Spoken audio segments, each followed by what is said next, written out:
Hello friends, আমার নাম স্বর্ণালী আক্তার।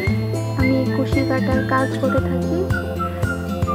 আমি এখানে কুশি কাটার কাজের জন্য ব্যবহার করছি উল। এটা হচ্ছে এনে উল, 9 তারের সুতা। এটা 9 তারের সুতা, যেখানে সেখানে অ্যাভেলেবেল পাওয়া যায়। এটা হচ্ছে গুটি সুতা। প্রথমেই আগে চেন করা শিখে নিই। একটি নোট বাঁধছি, যেভাবে বাঁধতে হয় সেভাবে সবাই ভালোভাবে দেখে শিখে নেব। প্রথমে একটা নোট বাঁধার পর হুকটার নোটের ভিতরে টাইট করে দিয়ে হুকের মাথার সাথে সুতাটা পেঁচিয়ে ওই নোটের ভিতর দিয়ে বের করে দিতে হবে। তাহলে হয়ে যাবে একটি চেন। এক একবার সুতা বের করাকে এক একটি চেন বলে। আপনারা যত বড় ইচ্ছা আপনাদের কাজের নিয়ম অনুসারে কিংবা যা তৈরি করতে চান তার অনুসারে এই চেনটি আপনারা তৈরি করে নিতে পারেন।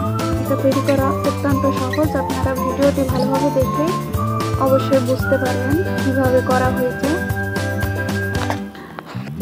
এটা হচ্ছে কুশি কাটার কাজের প্রথম ধাপ বলা হয় এই চেন তৈরি করাকে। এই চেনটি তৈরি করতে যারা প্রথম কুশি কাটার কাজ শিখছেন তারা একটু কিছুক্ষণ চেষ্টা করলে আপনারা পারফেক্টভাবে একটি চেন তৈরি করে নিতে পারবেন। দেখুন, আমি একটা চেন তৈরি করেছি। এবার তৈরি করব একটি সিঙ্গেল ক্রোশেট। সিঙ্গেল ক্রোশেট তৈরি করার জন্য আগের অনুরূপ একটি চেন তৈরি করতে হবে। এটা আমি তৈরি করছি 9 তার সুতা দিয়ে এবং হুক ব্যবহার করছি দেশি হুক নাম্বার 12। প্রথমে আগে কিছু চেন করে নিচ্ছি। এখানে একটি চেন বাদ দিয়ে পরের চেনে একবার সুতা তুলে নিয়ে এবার দুইটা লুপের ভেতর দিয়ে একবার সুতা পাস করে দিতে হবে। তাহলে হয়ে যাবে একটি সিঙ্গেল ক্রোশেট অনুরূপ। তারপরের হুকের ভিতর দিয়ে একবার সুতা নিয়ে দুটো লুপের ভিতর দিয়ে পাস করে দিতে হবে। আবার ভালোভাবে মনোযোগ দিয়ে দেখুন, হয়ে গেল আরও একটি সিঙ্গেল ক্রোশেট। এভাবেই আপনারা আপনাদের প্রয়োজন অনুযায়ী যার যতটুকু প্রয়োজন সিঙ্গেল ক্রোশেট করে নিতে পারেন। এটিও অত্যন্ত সহজ। প্রতিটি চেনের ভেতর দিয়ে একটি করে লুপ তুলে দুটো লুপের ভেতর দিয়ে সুতাটি পাস করে দিলেই হয়ে যায় একটি সিঙ্গেল ক্রোশেট। আপনারা 2-3বার চেষ্টা করলে অবশ্যই পারবেন। দয়া করে ভিডিওটি মনোযোগ দিয়ে দেখবেন, তাহলেই এটি খুব সহজেই করা সম্ভব।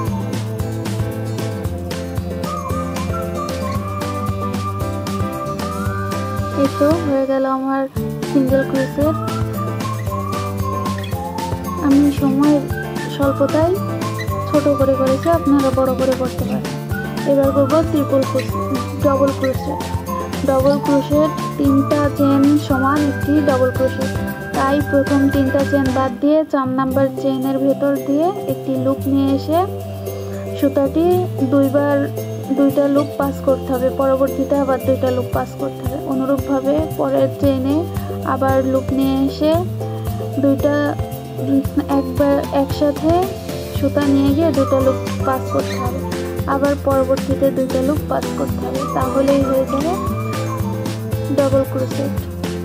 এটাও আপনারা আপনাদের কাজের ভিত্তিতে প্রথমে সিঙ্গেল ক্রোশেট, পরে ডাবল ক্রোশেট, ট্রিপল ক্রোশেট করে নিত্য নতুন প্রয়োজনীয় জিনিস তৈরি করতে পারেন এবং নতুন নতুন ডিজাইনও অনেক সহজেই আপনারা তৈরি করতে পারেন এই ডবল ক্রোশেটের মাধ্যমে। এবার করব ট্রিপল ক্রোশেট। ট্রিপল ক্রোশেট করার মতো ডবল ক্রোশেট করার মতোই ট্রিপল ক্রোশেট, কিন্তু ডবল ক্রোশেটে 2টা লুপ নেওয়া লাগে, 2টা প্যাচ দেওয়া লাগে। আর ডবল ক্রোশেটে একটা এবং ট্রিপল ক্রোশেটে 2টা প্যাচ দেওয়া লাগে। পরে একটা ট্রিপল ক্রোশেট সমান 4টা চেন, 5 নাম্বার চেন থেকে লুপ এনে এটা করতে হয়। দুইবার লুপ নিয়ে পরবর্তী চেনে করে এখানে 4টা লুপ হয়, 4টা দুবার করে 3বার বের করে দিলে হয়ে যাবে একটা ট্রিপল ক্রোশেট। আপনাদের সুবিধার্থে আবার করছি। এর তো পরবর্তী চেনের ভেতর থেকে দিয়ে একটা লুপ হবে, পরে 4টা লুপ হওয়ার পর 2টা লুপ বের করে আরও 3টা লুপ থাকলে দুইবার করে বের করে দিতে হয় 3বার, তাহলেই হয়ে যায় ট্রিপল ক্রোশেট। আপনারা ভিডিওটি মনোযোগ দিয়ে দেখলে এবং কিছুক্ষণ চেষ্টা করলে আপনারাও পারবেন। প্রথমে আমার কাছ থেকেও মনে হতো যে এটা না জানি কতই কঠিন একটা কাজ, কিন্তু মনোযোগ দিয়ে দেখলে এবং চেষ্টা করলে সবই সম্ভব। তো এটি হচ্ছে চেইন, যেটা প্রথমে করেছিলাম উলের সুতা দিয়ে। এটা হচ্ছে এনে উল দিয়ে করা চেন। পরবর্তীতে এটা সিঙ্গেল ক্রোশেট, 9তার সুতা দিয়ে করা সিঙ্গেল ক্রোশেট। এটা ডাবল ক্রোশেট, এটাও 9তার সুতা দিয়ে করা, এটা ডাবল ক্রোশেট। এবং পরবর্তীতে এটা ট্রিপল ক্রোশেট, এটা 9টা সুতা দিয়ে করা। এই 3টা এখানে আপনারা 9টা সুতার জন্য